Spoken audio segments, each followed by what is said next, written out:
Hey there, and welcome to Radio Free Bay Ridge, your hyper-local progressive podcast. And I think today we're going to really lean into the progressive side of things. Joining me in our virtual Zoom studio, Rachel, how's it going? Hey, it's going well. I think we're going to lean heavy into government accountability today. All right. This is beyond partisan politics. This is how we are represented and how we do or do not get a whole bunch of really cool things in New York State. And what happens when the people who make those decisions get elected to Congress and go continue maintaining their record? And if you can't tell, I'm really excited about this episode. Ooh, yeah, me too. Today we're focusing on Nicole Malliotakis. This is kind of our first episode where we're just kind of doing a single politician critique. And it's the first time we're really talking about Nicole Malliotakis because, let's face it, she has not been the most effective legislator in the history of our district. Yeah, and I'm someone who kind of had to live that. I know that among a lot of my friends, me and maybe one or two other people actually lived in Nicole's old state assembly district. Nicole used to represent Bay Ridge, now represents all of Bay Ridge. It was kind of a small sliver in the northern part. She was basically the South Shore, which I don't think it's too controversial to say a rather racist neighborhood. We are not pulling punches today, folks. No, we're really not. I'm going to go into some of the horrible shit that the South Shore has seen over the last couple of years and how it relates to Malliotakis' records.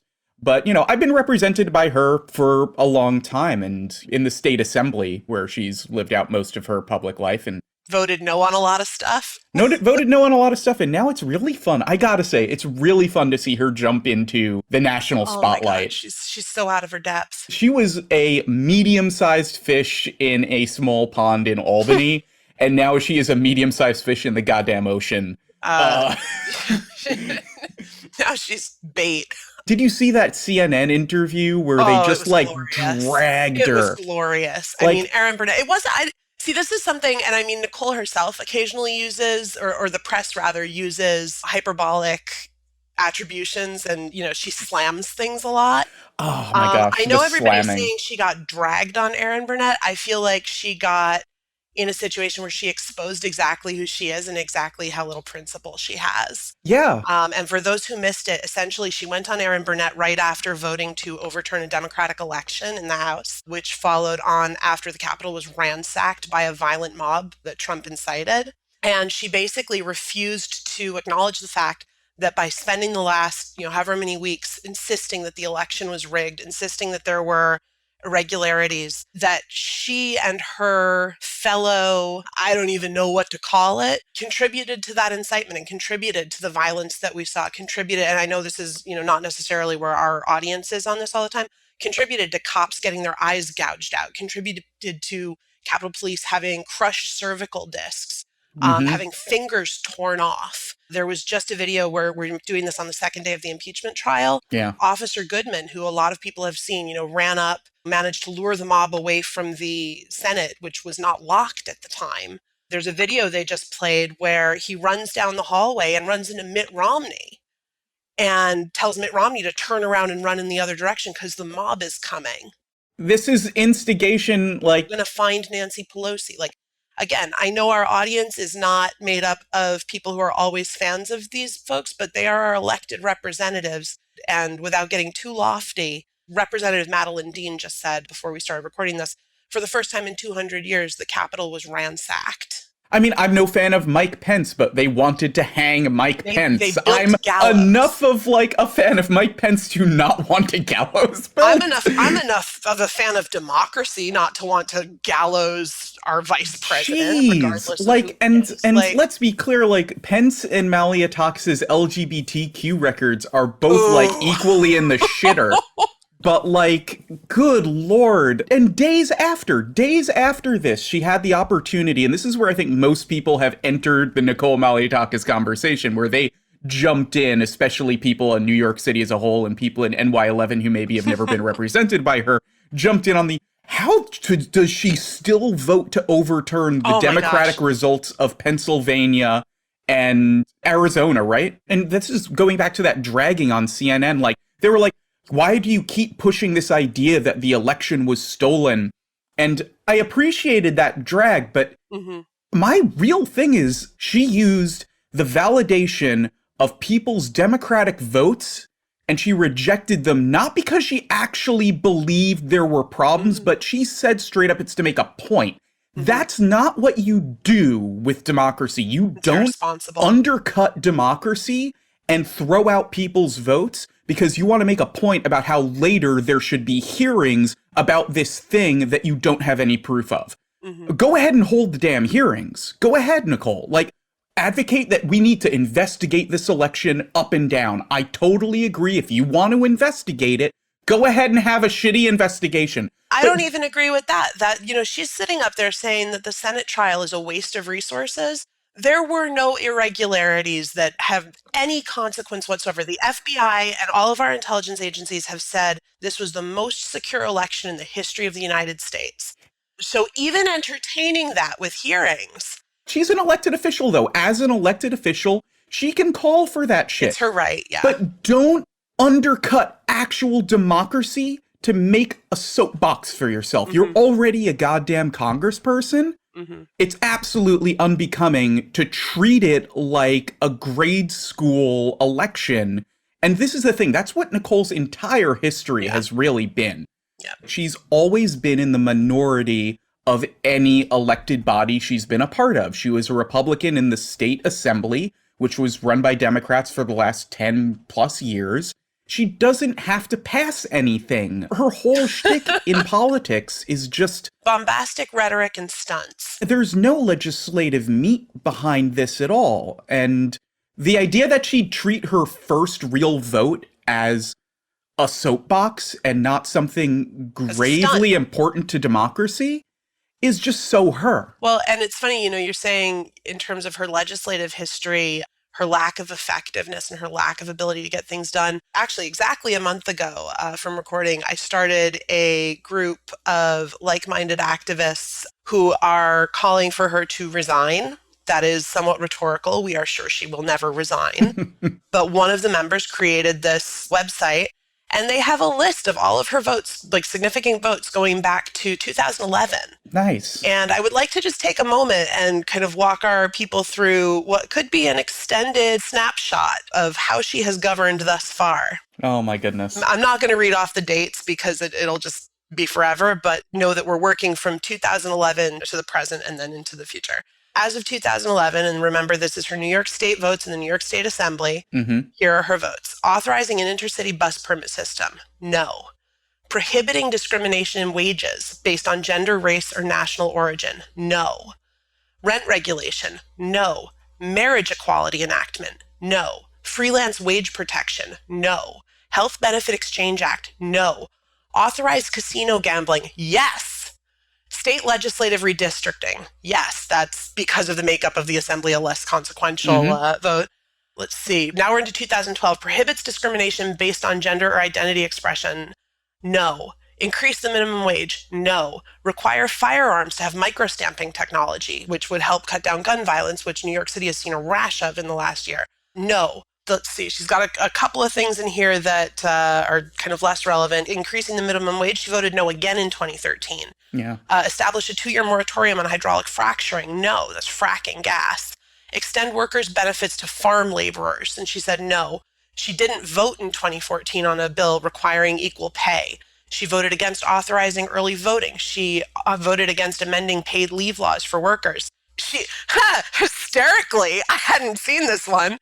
In 2014, there was a bill to require the president to be elected by popular vote. That's the Interstate Compact. Yeah. She voted yes. Oh my, Nicole thinks presidents should be, oh my God, wait, how many votes did Biden win by? Oh, come on, Nicole. A broken clock is right once a day. And here's that other thing that going forward, I don't mean to interrupt this too much, but like she flips on so many issues, but let's keep going. All right. Authorize traffic cameras on Long Island. And we all know Bay Ridge, we have some traffic camera issues here ourselves. And her colleague in state government, Marty Golden, blocked them for years till we voted him out. So authorizing traffic cameras on Long Island, no. God, it's the same thing over and over and over and over and over. Well, that's something that we're going to get to in a little bit. Reduce the speed limit, no, in New York City. Require paid family leave, all right, she was on that. expand cigarette legislation to apply to electronic cigarettes. No. I'm gonna scroll. There's just so much here. But I think like one of the things that you realize is like her absolute horror with workers' rights and with LGBTQ issues. And you can see how for so many years, Democrats were trying to get these things passed. When people complain about the Democrats as like a do-nothing body in New York City, it's because there was a state legislature that was shooting down a lot of these things on the Senate side, on the state Senate side. And you can see these bills coming up over and over and over again, and Nicole pro forma voting them down, even though they passed the assembly, and then they get shot down by the state Senate. And then the second that we have like an all-Democratic body, like Nicole has jetted out for Congress, where she will be in the minority in the Congressional House now. She accomplished nothing. There was no legislation that's been passed that was bipartisan. She had a long time in a body much like the one she is in now. But Dan, there is one piece of legislation she passed. Yes, there is. So we're going to actually get into this. And this is probably the thing that I'll have been advertising about this episode, because it's something that's been eating away at my brain. You've been doing a ton of research on this. I mean, you've been reaching out to all kinds of experts. You've been even reaching out to her office. Yeah. You've done a lot of due diligence on this one. I've tried, and even I will preface all of this by saying, like, no amount of due diligence is going to be enough for something like this from citizen journalists. This is a big thing. And it stems down to when we were doing research for a Malliotakis episode, we were like, all right, well, what she passed? Because one of the things Malliotakis will tell you is that, yeah, maybe she hasn't passed much. Maybe she hasn't had the opportunity to because she's been in a democratically controlled legislature for so long. They're keeping me from passing anything meaningful. How could I ever pass anything? It's like, okay, I get it. She always says that she's good at spotting the problems in democratic legislation. She'll rip it apart. She'll find all these flaws. She did it with the IDNYC program. She was like, the IDNYC program is going to allow terrorists to get bank accounts and all kinds of, and she'll be like, the IDNYC program was not. No, it's to get undocumented immigrants the ability to cash checks, much like we all do, because they pay taxes. They might as well have a bank account, please. She's just crazy. So she thinks that she can find all these flaws in democratic legislation, and that's why her constituents should vote her into the various places that she wants to run for, because she'll be a watchdog, you know? That she really likes that.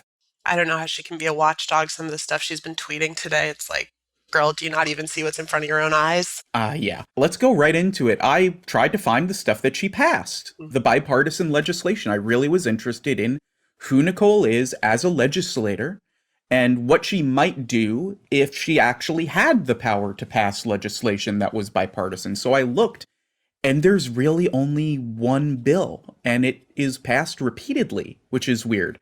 It's passed every session. What does that bill do, Dan? It has a weird title. It's about the conveyance of land to the Gateway National Park, or the Gateway National Recreation Area. And it's the only thing I found that she was the prime sponsor of that passed both houses in the New York State legislature. And that confused me, because I'm a fan of parks. You do like parks. I love the environment. And I public like spaces and infrastructure and urban planning, and the Gateway National Park. It has all those things. It has all those things, but also it was created in the 70s. So I'm like, why is there a bill about donating land to the Gateway National Park that's been passed in the 2019 to 2020 legislative session for the New York State Assembly? Like, what is this? Because parks should always grow. Parks are great. That's the thing is that parks grow all the time. You don't need a bill to let them grow. So it confused me. Okay. So at first I was like, I'm pretty sure the Gateway National Park is finished. Let me reach out to the Park Service and ask them, like, hey, is this bill essential? Like, is land still being donated under the auspices of this bill? And it's needed so we can donate small little plots of land here and there to add it Oh, okay, piecemeal. yeah. You know, like maybe they're still like Jamaica Bay Wildlife Refuge has Like, maybe oh, small lots. we abolished a parking spot. Have some parkland. Yeah, so I was like, hey, maybe it's for that. Maybe it's to keep that open. And the Park Service was like, no. They responded. They're like, you don't need a local state bill to donate land. In fact, we're getting a donation right now in Jamaica Bay for a small lot that in no way is affected by this bill. So that confused me. So I looked into the actual thing that she passed a little bit more. And it's about delaying the deadline for donating land by 2 years. And so I'm like, 2 years? Wait, so why is a 1974 bill, did it have a deadline 2 years ago? And I looked back to the previous legislative session, and no, there was another one passed that pushed it 2 years. And I keep going back, and I keep going back. And so I found this thing, it's called a veto jacket or a bill jacket. It's a statement about like support, all the letters of people who say, yes, you should do this. The state departments that say, you know, this is how it'll affect our funding, blah, blah, blah. And it had a legislative history section. And I looked at that and it says, quote, this legislation has been introduced and signed into law every 2 years since 1974. And I'm like, what's the problem? What are they pushing back? If it's not to actually donate land into the National Park Service, because, you know, you don't need a bill for that. It's part of federal law. You can donate land. You know, let's be clear. What is it? Like per the National Park Service, that is not something that you're told making up. Me that. Like, no, yeah. I'm not assuming that. I reached out. So we decided to reach out to Nicole's office. We were like, hey, this bill, what does it do? And her legislative director, back when she was in Albany, this isn't when she moved to Congress. This is even before she won. So it's not like they were busy moving offices or something. They just sent us the text of the bill back. And so we were like, all right, maybe they don't know. It's been passed every 2 years. Maybe it's just like a pro forma thing that like some lawyer was like, you got to keep passing this thing for some vague reason. And it does. And I'm pretty sure that's why it's been passing. No one knows what it does. But I really wanted to know what it does. I really wanted to know what it did, Rachel. I really, really wanted to know. So I started digging around in libraries digitally. A lot of libraries have digitized a lot of their content and made things available since the pandemic. So it's just me on a computer digging through shit. Here's what I got. And this is the story of this weird bill. So it goes back to this Republican state senator from Staten Island named John Marchi. He died in 2009, but he's a legend on the island. He is widely known as the father of secession. When you hear about Staten Island wanting to remove itself from New York City to secede, this is the guy who got that ball rolling. Boy. It's this dude. So that recent? No, he's been around for a while. He goes back to the 70s. He just died recently, but he was passing bills like he only retired in 2006. So it was this guy's desire to make Staten Island an independently functioning borough. And that's what led him in the 70s to push for large-scale development on the South Shore of Staten Island. He wanted to create what is known as the South Richmond Development Corporation, and all this came to a head when the Rouse Company wanted to build what essentially would have been Battery Park City, but in Annandale, Staten Island, just west of where the Gateway National Park ends at Great Kills. That famously dense part of Staten Island. Yes. And it was. And I mean that as in terms of housing capacity and I know. development, not as a comment on anything. No. And like the Lindsay administration, John Lindsay was the mayor at this time. They had like been identifying areas throughout the city that could accommodate the city's housing crisis. A housing crisis? That sounds similar to today. It's because we never solved it because a lot of this doesn't happen. So basically, the Rouse Company, they wanted to build basically Battery Park City on Staten Island. It was termed the South Richmond New Town Plan, which is the area that was on the South Shore. And it would have had apartment buildings built on landfill out into the bay, much like Battery Park City. It would have been high density and low density mixed in together. Even more critically, it would have had mixed price points, which is to say for the 70s, it would have been integrated. Public housing was also proposed on the South Shore. Like, let that sink in for a second. Is there no public housing on the South Shore? Very little public housing anywhere in very racially segregated Staten Island. So there'd also be transit to get them there. There would be hydrofoils, think, fancy ferries. They wanted to do the ferry system in the 70s. That's really cool. To get people onto the South Shore for these dense developments. They wanted a sky bus on the Verrazano. I want to skybus on the It Verrazano. just sounds so cool. I looked it up. It's this kind of bus developed by Westinghouse in the 70s. It's like a people mover, or it's really just a bus that runs on a monorail track. And that would go over the Verrazano. Like, these were things that they had intended on... Our own little Roosevelt Island train.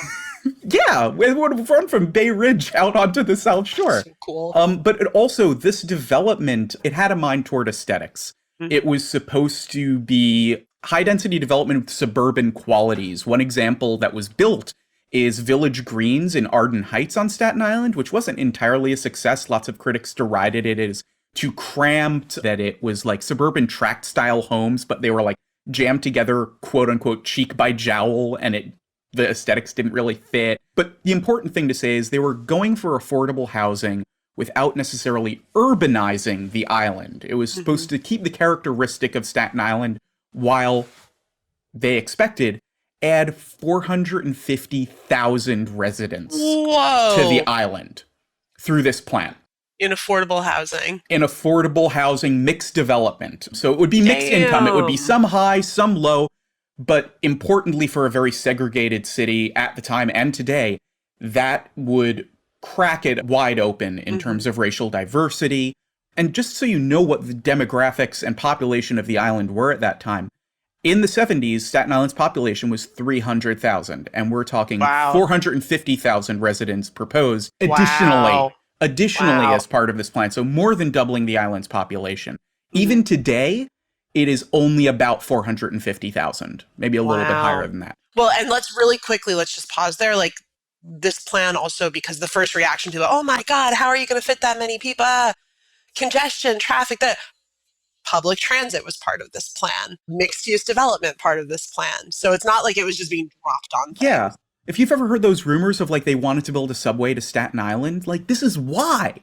It's like to let this kind of stuff happen. Like we're talking about sky buses and ferries and hydrofoils, but like subways were part of it and all of this. And the transit was really important. Basically, if that had gone through, these 2.5-3 hour round trip commutes we hear about people having to take from the South Shore would be literally a thing of the past. It would have been a thing of the past. The things that Staten Islanders love to complain about wouldn't have happened if they had developed higher, because they would have become an essential borough. Yep. And that senator was a GOP senator. Marchi was GOP. He was Republican. He wanted Staten Island to not be the forgotten borough. Right. And he wanted to secede or become so important that it could stand on its own. And this was one of the ways of doing that. So the Rouse Company, which developed a lot of the overall plans, but also some of the small development plans for this, they were really well known at the time for projects like this. We know them today for their markets and marketplaces. So the Staten Island Mall, that's them. South Street Seaport in the 80s, the big redo of the South Street Seaport in the 80s, that was them. So they were familiar with the city, and the city kind of liked them, but their big claim to fame was community development, planned community development. And they had a big national track record of planned communities. So they built entire towns out of thin air across the country. So they knew what they were doing, and their big recommendation was to use a land bank to basically eminent domain and gobble up small unused lots, of which Staten Island had a lot in the 70s. This is just after the Verrazano Bridge is built, so it still hasn't really developed that much. And they wanted to like gather things together and build developable tracts and then set others aside for these green parklands that would ring around them. But it would mostly be dedicated for housing. I think it was supposed to be like 50% housing, maybe 20% parkland, and the rest institutional, if I remember their 1970s plan correctly off the top of my head. I've been doing a lot of research on this. Interestingly, this is where Bay Ridge kind of comes in a little bit. Not very much, but a little bit.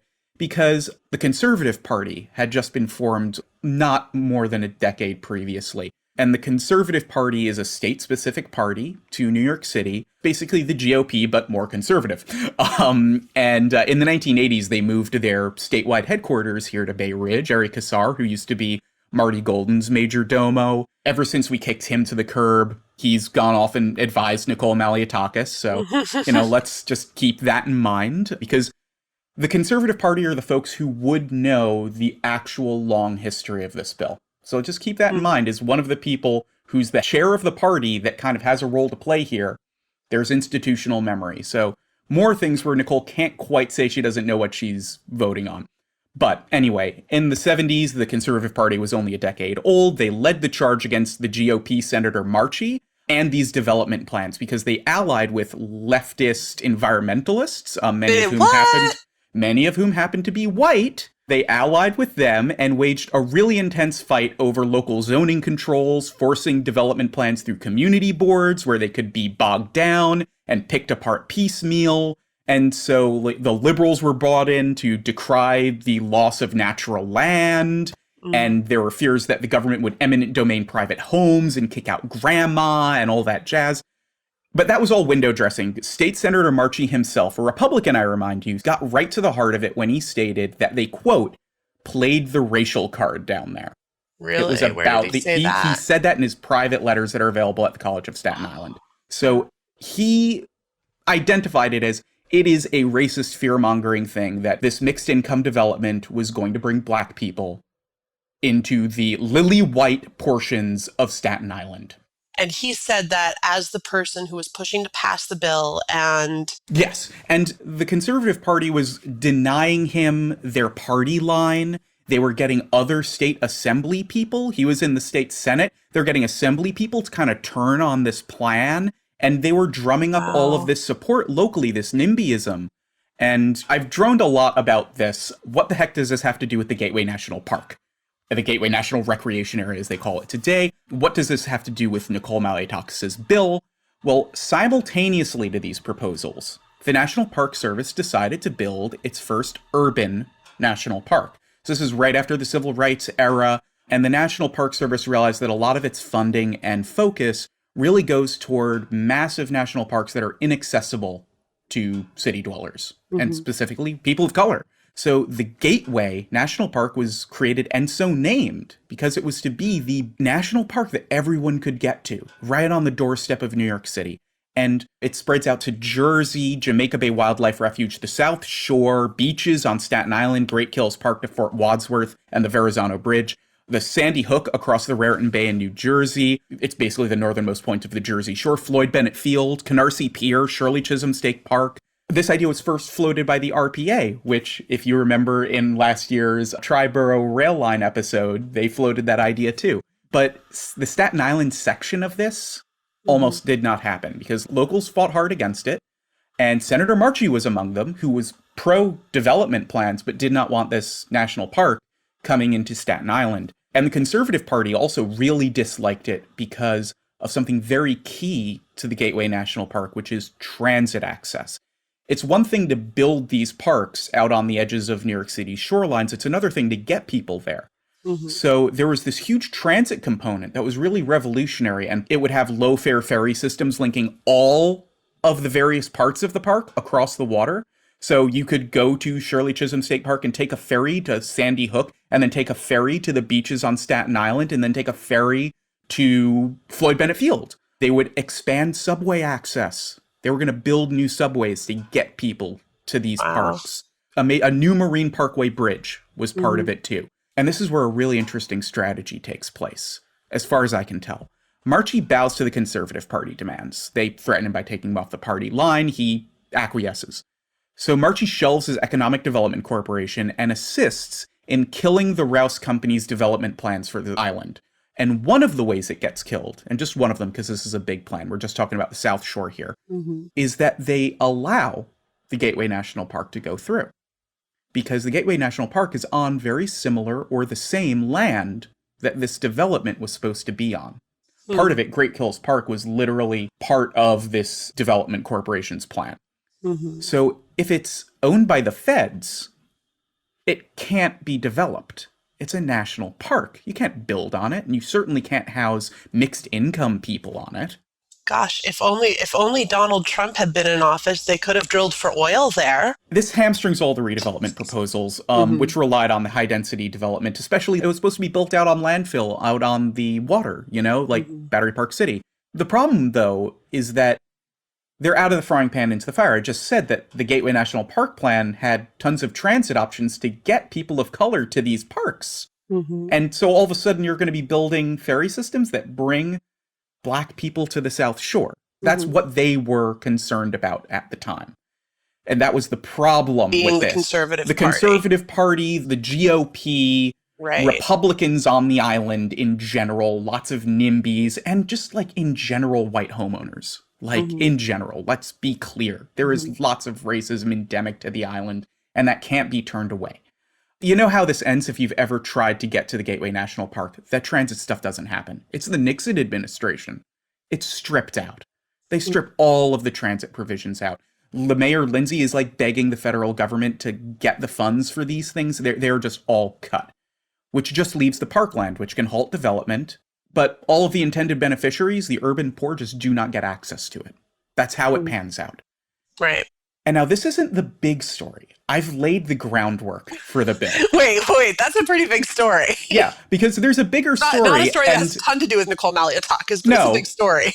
And there's a bigger story, and that is going to take an entire book to really get into. And luckily, there is a book being written about this. One of the people that I contacted to get some background on this, Dr. Patrick Nugent, he's writing a book titled The Greenlining of Staten Island, Ecological Preservation and Racial Segregation in Post-War New York City.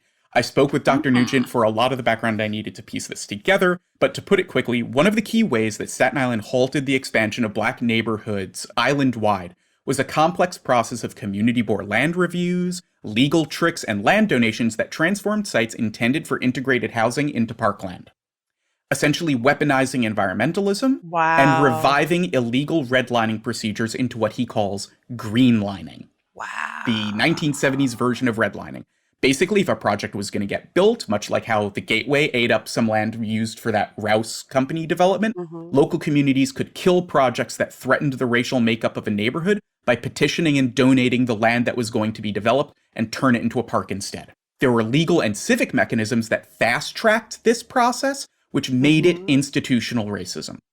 Again, for more on that, look forward to Dr. Nugent's book. He's writing it now. It was based on his 2017 dissertation. I'm really excited to read all about this, because this is not just South Shore, this is island-wide. And we're not even touching on how this actually happens. Like, that is way too complex to get into. How recent is that research? His dissertation was 2017, so he's doing it now. This is new stuff. 4 years ago. Cutting edge research on the history of Staten Island and how it was used and racial segregation in New York City. As far as I know, this bill that I'm talking about, Dr. Nugent didn't know about this bill. I'm the one really picking this apart. I was piecing together like why there would be land donation through this bill, like why it would still be around. And you can kind of see where I'm going with this. I want to actually read the bill jacket for the 2000 version of the bill, S6321, which states the justification for the bill. It's to quote, "The process of assembling the scattered properties situated in 3 of the city's counties in New Jersey, which will ultimately comprise Gateway, is not yet implemented, in part because the plan to create the park has taken into account the need for input from the communities it will adjoin, as well as those it will serve." I want to break in just a little bit there and say that's a weird dichotomy to say the communities it will adjoin as well as those it will serve is like saying the loud part quiet and the quiet part loud. The thing is that this is not a description that's in modern versions of the bill. This is back in 2000. You don't get this description now. It continues and says, as amended, this legislation would mandate the timely applicable community board and borough board notification and review of any future property to be ceded or conveyed as part of Gateway. So the idea is that by keeping this bill live and keep pushing the deadline for donating land, it keeps this 1974 state law in effect. You don't need it to donate land, but it has stipulations that requires community board input, that requires borough board input, that requires public review before anything can get processed. And I deeply suspect, and I don't have lots of solid stuff on this, because it is a quagmire. It is basically a loophole to make sure that there are these small little mechanisms for local NIMBYist control to donate land or trigger land donations or stop land donations and put them into the Gateway National Cruise. When I contacted the Parks Department, and when you look at the original plans for Gateway, they're done. This is in 2000, and it said this bill is because Gateway isn't done yet. It's done. They are donated. So why keep it open? And then at the very end there, it mentions the community board review. It mentions borough board review. It mentions that there needs to be these local controls to donate land. Is this singular to the Gateway National Park, or is this a statewide application where, if they want to expand Letchworth, this is if they want singular Allegheny? To the Gateway National Park. Really? It is singular to the Gateway National Recreation Area. It is only applies to this. In fact, there were debates in the veto jackets about can't we just use what we did with what's the name of the beach? Fire Island. Fire Island, okay. Can't we use Fire Island's legislative language to be able to do this? And they're like, no, because here's the thing, by pushing back the deadline for land donations, this bill, I'm pretty sure, and I could be wrong, is keeping open a means for local community groups to donate land or stop the donation of land into Gateway in case anything like the Rouse Project ever came up again. In case the South Shore ever saw the hint of integrated development on its plentifully available land. And this is the same South Shore where on January 3rd, 2021, there were flyers claiming Antifa was a Jewish communist militia. South Shore, where 3 teenagers ran down a Liberian immigrant with a car and beat him nearly to death with a metal pipe over their anger that Barack Obama was just elected, November 4th, 2008. Or good God, in 2003, when white teens attacked a black woman from New Jersey who decided to visit, you guessed it, Great Kills Park on Staten Island, part of the Gateway National Recreation Area. They slashed her and her friends with a knife and a sickle. Yeah. Sickle? Yeah. So I'm done playing with this, And I need to pause here and say, and do my due diligence, that this is my interpretation. I'm not a legal scholar. I have read the 1974 state bill that stipulates all these fun specifics. I've reached out to Nicole's Albany office way before she made her way to Congress from the National Park Service, but I'm still not going to say with certainty that that's what this particular bill is intended to do.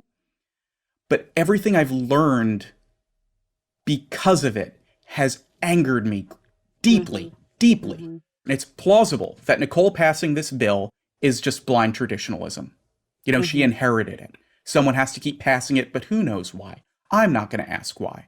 Maybe Nicole had no idea what she was sponsoring, even though in the 2019 to 2020 session, it was the only bill she was the prime sponsor of that passed, A08150, or the 2017-2018 session, where it was the only bill she was the prime sponsor of that passed, A04864, or the 2015-2016 session, where it was only one of 2 bills that she was the prime sponsor of that passed, A05614, 2013 to 2014, when it was only one of 2, 2011 to 2012, where she co-sponsors it with then Assemblymember Louis Tobacco, also of Staten Island, which is how she got involved in this in the first place. It's been the duty of a local Staten Island State Assembly person to pass this every 2 years since 1970.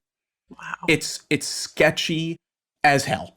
It's just sketchy. You have reached out to her office multiple times. I have sent them an email. I got a copy of the bill text back. It's not as if there has not been an opportunity for her office to clarify their intentions and the purpose of this bill. While, you've said, and we are acknowledging, this is an interpretation, this is an analysis of this bill, there has been utter silence from the person who put her name on it every 2 years. And I fully expect after this episode, Malliotakis will put us on blast and say that the sun shines out of this bill's ass, and that it's for the parks, and it's for the nature, and that she's the Lorax, and she speaks for the trees, and no, we have it all wrong. And maybe we are. It's possible. I'm happy to be wrong on this because it pisses me off so deeply that there's still something like this hanging around, a vestige of this racism. Of the almost 4 years that we've been making this podcast, if this were the first time we were egregiously wrong, that would be welcome. If we're wrong, Nicole shares in the blame for that wrongness. She could have corrected us multiple times here. We reached out to her again in December before she left saying, listen, there's something sketchy about this bill and we're doing an episode on it. Please comment. Nothing. So as far as I'm concerned, I've heard only one other theory about what this could be. And it involves a reversion clause in the 1974 bill. Basically, it goes like this. By keeping the land donations open and pushing back the date, it forestalls a clause in the original 70s bill that says if the land isn't maintained as part of a national park, it will revert back to the city. It was Senator Marchie's final little loophole. He couldn't quite let go of his Economic Development Corporation. And he didn't believe that the feds were going to build a park. surely if those two clauses are completely separate, and prefacing with I'm not a legal scholar, blah blah blah. I think it's all wrapped up in the same bill. Well, but you'd think you could do an amendment that would just change that bit. That's true, because in the actual bill jackets for the original 74 bill, a lot of groups are like, hey, this whole idea of reversion clause, that's kind of vague. Like the State Department was like, yeah, this is a little off. We can fix this next legislative session with an amendment. It's cool. Mm-hmm. Like, that's a lot of them were like, all the problems with the bill can be fixed next session with a single amendment. And instead they just renewed the whole thing. That also kind of rings of Albany, Like, they didn't actually fix it. It's just like the way of fixing it is to pass it every 2 years. I get it. I could be wrong about the whole racism angle, and it's really just this reversion clause, because basically if the feds fail to deliver on the park, Marchie would have gotten his land back, including underwater land, which critically is what you want when you want to put up landfill and put apartments on it. So maybe it's just to delay this from triggering, but if so, why? The feds have already delivered. That? It's a park. The language is vague anyway. Yeah, you could easily argue, it's a national park. It doesn't revert. Or maybe they don't want it to revert because they could then build affordable housing on it, which again is kind of racist. Like, there's. I don't know. One of the angles is maybe there are like donors to the GOP who like this land kind of being in limbo. And they're like dumpers, like illegal trash dumpers. And they like it being a national park, which means the city can't do shit. But the National Park Service doesn't have enough money to maintain it or clean it. So like maybe some weird dumpers are giving Nicole money. I don't know. What I'm hearing, and correct me if I've misunderstood anything, is that even if there is some other intention for this bill, the purpose that it thwarts was acknowledged by the person who tried to pass that program to have roots in racism. Yeah. Explicitly. Development of Staten Island and where all of this kind of stems from. And there's so much circumstantial evidence around this that just makes it really sketchy. And I'm sorry to our listeners that I don't have like a more concrete answer to it. It's just so labyrinthine. I hope that other journalists pick it up. Like if any journalists are listening, go and run with it. Find some more experts. Email Dan. He'll give you all his research. I have those veto bill slips and all that. Like some of those were digitized. Some of them aren't. I am waiting for COVID to be over so I can go to the College of Staten Island and personally dig through Senator Marchie's papers, much like I want to go to Virginia and do some stuff on Lee, which we did in our Racist Monuments in Bay Ridge episode. Nicole keeps saying that she can find all the problems in these Democratic bills. And no matter what the answer is with this bill, she clearly doesn't look at herself and what she passes herself. And it's not like she has an excuse, because it's the only thing she passed. For multiple legislative sessions, it was the only thing with her name on it. What's the budget for an assembly office again? Because gosh, that seems like money that got spent.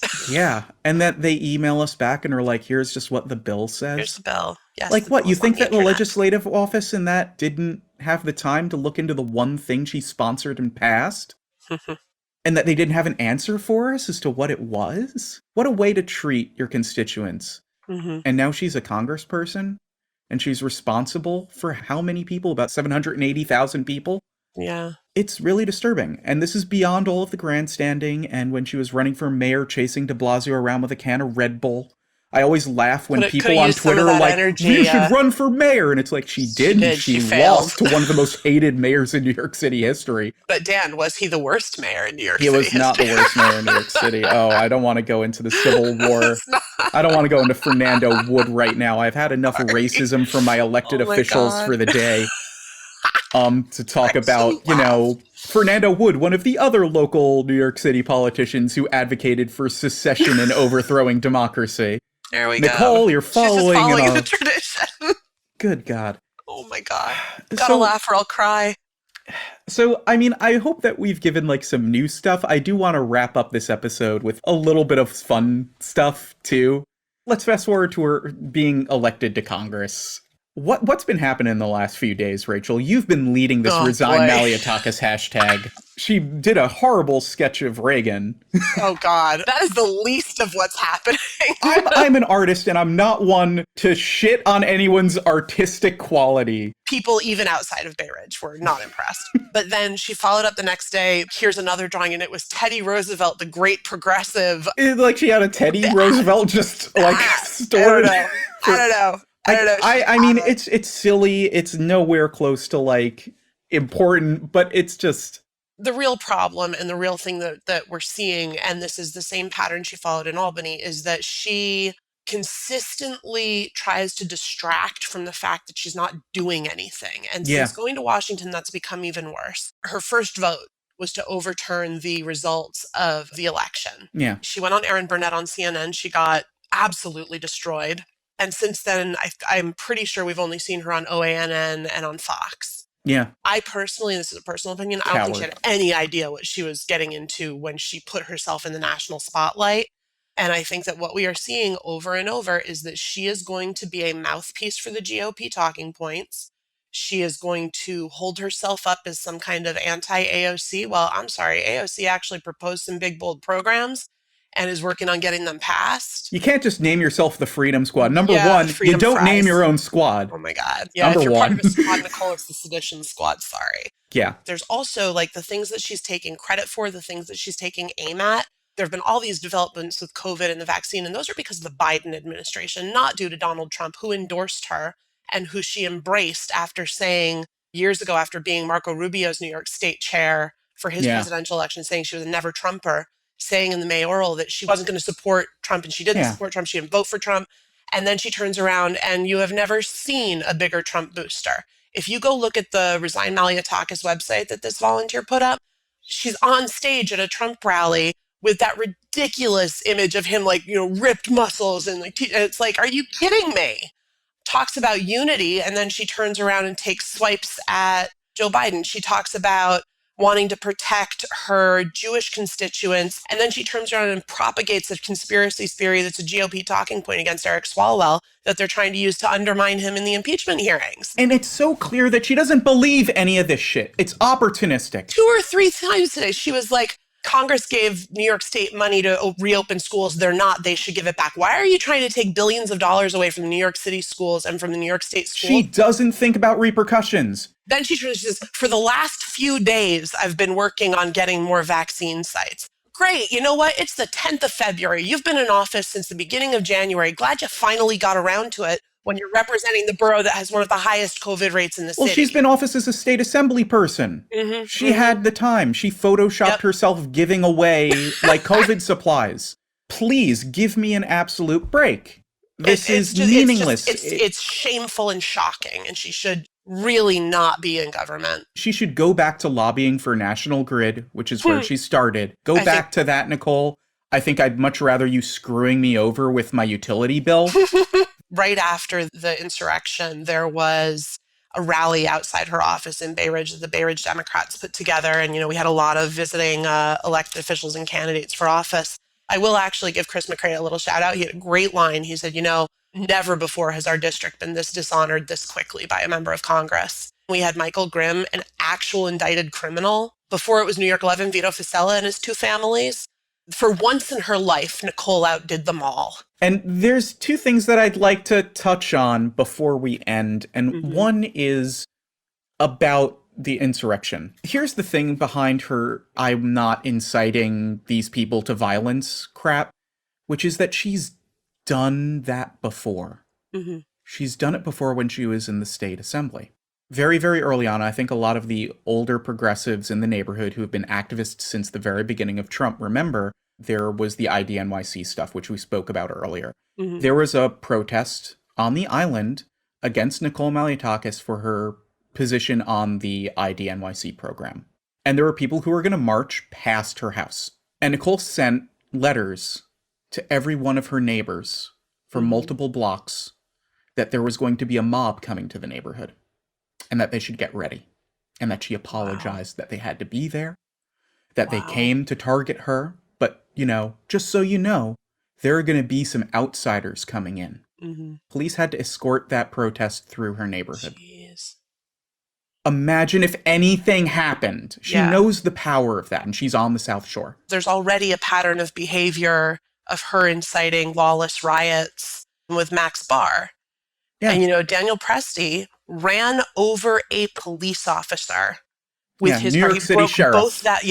New York City Sheriff broke both that man's legs. Nicole, who railroaded Max Rose out of office on a lie about defunding the police, claiming to be the law and order candidate, claiming that she was, backing the blue, she led marches in Diker Heights that incited basically race riots in Diker Heights. She knows the power of doing this because she immediately after Daniel Presti ran that guy over, she stopped talking about it. She never condemned him. Even Leticia Romero, who's running for Staten Island Borough president right now, was captured on video screaming Nazi slogans at Max Barr. Nicole has still not committed to not endorsing her. Yeah. Romero was her campaign manager. And actually, I just realized this the other day when this story about Leticia Romero broke, newspapers reached out to Nicole, and the response from kind of Malliotakis world was that this woman had not had a significant role, had not been closely involved.